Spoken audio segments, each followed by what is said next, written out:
دوستو، حضرت واہب بن منبع رحمت اللہ علیہ فرماتے ہیں کہ بنی اسرائیل میں ایک عابد شخص رہتا تھا جو اپنے زمانے کا سب سے بڑا عبادت گزار شمار کیا جاتا تھا۔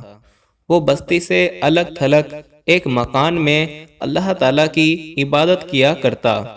اسی بستی میں 3 بھائی اپنی ایک جوان کنواری بہن کے ساتھ رہا کرتے تھے۔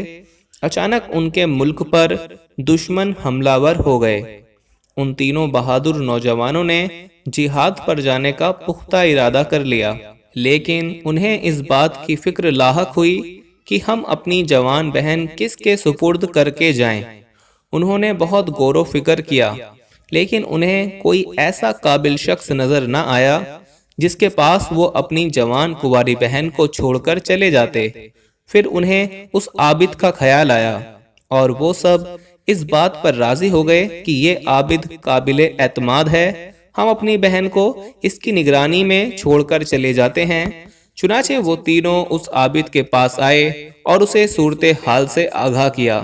عابد نے صاف انکار کرتے ہوئے کہا کہ میں یہ ذمہ داری ہرگز قبول نہیں کروں گا، لیکن وہ تینوں بھائی اس کی منتیں کرتے رہے اور آخرکار وہ عابد اس بات پر راضی ہو گیا کہ میں تمہاری بہن کو اپنے ساتھ تو نہیں رکھوں گا، بلکہ میرے مکان کے سامنے جو خالی مکان ہے تم اپنی بہن کو اس میں چھوڑ جاؤ۔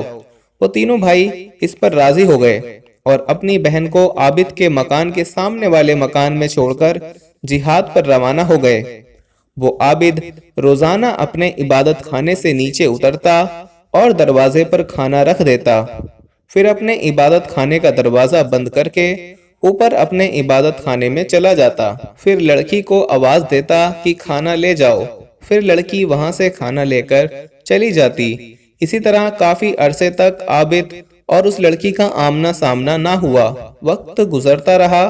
ایک بار شیطان نے اس عابد کے دل میں یہ وسوسہ ڈالا کہ وہ بیچاری اکیلی لڑکی ہے، روزانہ یہاں کھانا لینے آتی ہے، اگر کسی دن اس پر کسی مرد کی نظر پڑ گئی اور وہ اس کے عشق میں گرفتار ہو گیا تو یہ کتنی بری بات ہے۔ کم سے کم اتنا تو کر کہ دن کے وقت اس لڑکی کے دروازے پر کھانا رکھایا کر تاکہ اسے باہر نہ نکلنا پڑے۔ اس طرح تجھے زیادہ اجر بھی ملے گا اور وہ لڑکی غیر مردوں کے شر سے بھی محفوظ رہے گی۔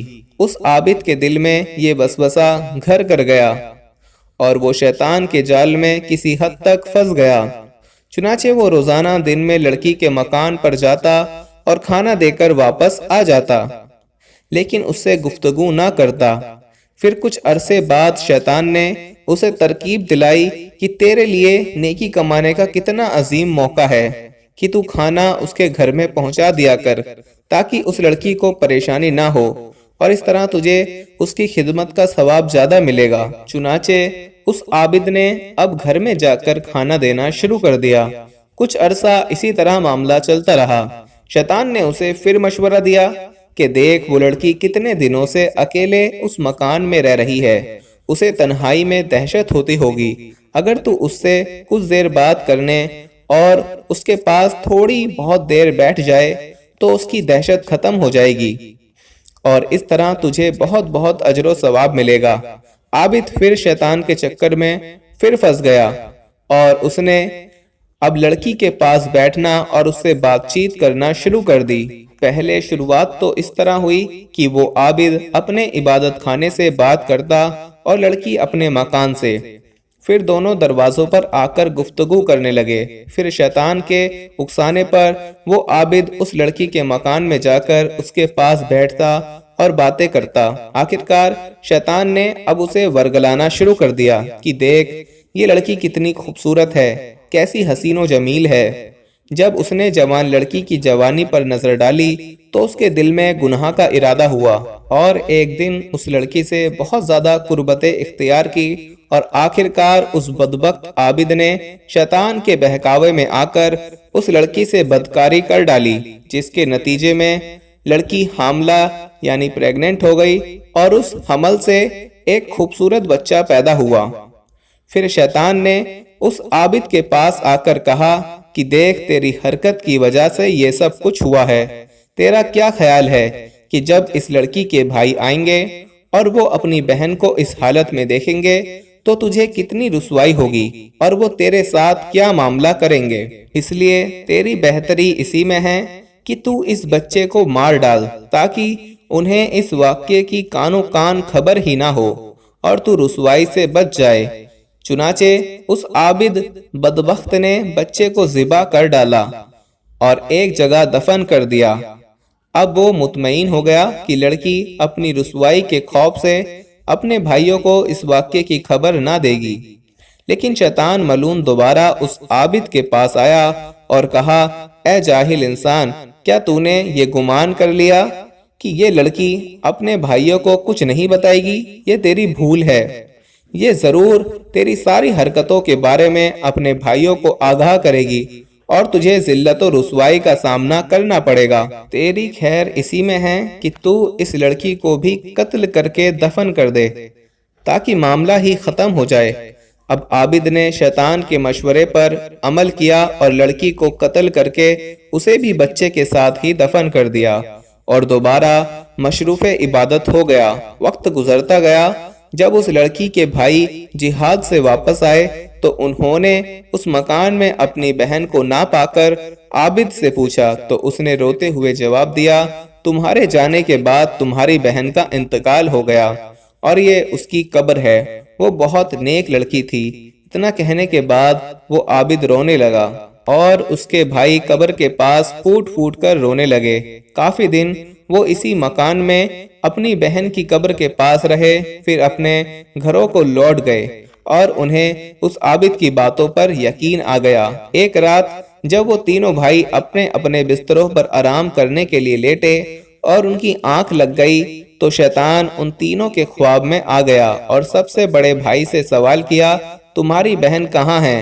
اس نے کہا، وہ تو مر چکی ہے اور فلاں جگہ اس کی قبر ہے۔ شیطان نے کہا، اس عابد نے تم سے جھوٹ بولا ہے، اس نے تمہاری بہن کے ساتھ پہلے جنا کیا اور نتیجے میں اس سے حرامی بچہ پیدا ہوا، پھر اس نے رسوائی کے ڈر سے تمہاری بہن اور بچے کو مار ڈالا اور ان دونوں کو ایک ساتھ دفن کر دیا۔ اگر تمہیں یقین نہیں آئے تو تم وہ جگہ کھود کر دیکھ لو۔ اسی طرح اس نے تینوں بھائیوں کے خواب میں آ کر ان کی بہن کے بارے میں بتایا۔ جب صبح سب کی آنکھ کھلی تو سب حیران ہو کر ایک دوسرے سے کہنے لگے، رات تو ہم نے عجیب و غریب خواب دیکھا۔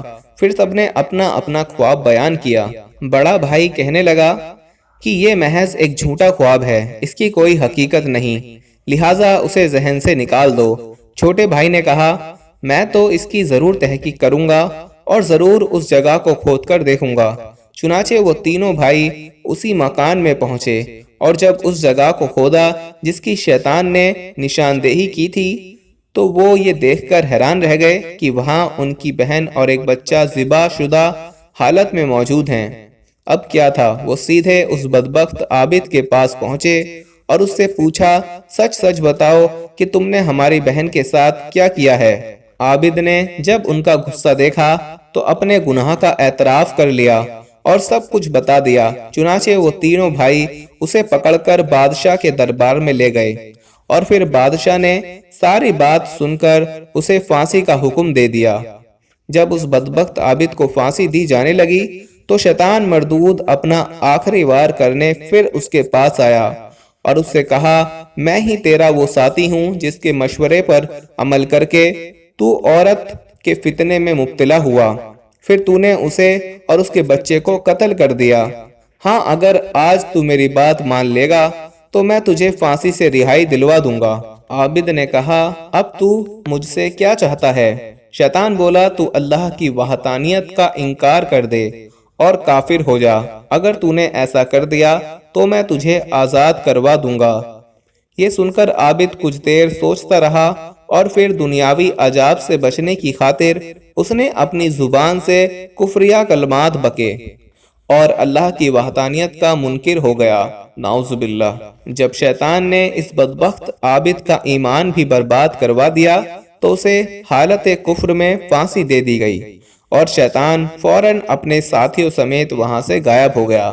شیطان کی شیطانیت اور چالوں کے بارے میں قرآن مجید میں کیا خوب فرمایا ہے۔ سورہ حشر میں اللہ تعالیٰ فرماتا ہے منافقوں کی مثال شیطان جیسی ہے، جب وہ انسان سے کہتا ہے کہ تو کافر ہو جا، پھر جب وہ کافر ہو جاتا ہے تو شیطان کہتا ہے میں تجھ سے بیزار ہوں، بے شک میں اللہ سے ڈرتا ہوں جو تمام جہانوں کا رب ہے۔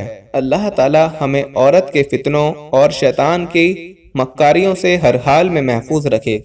دوستو کہا جاتا ہے کہ حضرت ابو ہریرہ رضی اللہ تعالیٰ عنہ بھی دعا مانگا کرتے تھے۔ وہ اللہ سے یہ دعا مانگتے تھے کہ اے اللہ زنا اور چوری سے مجھے اپنی پناہ میں رکھ۔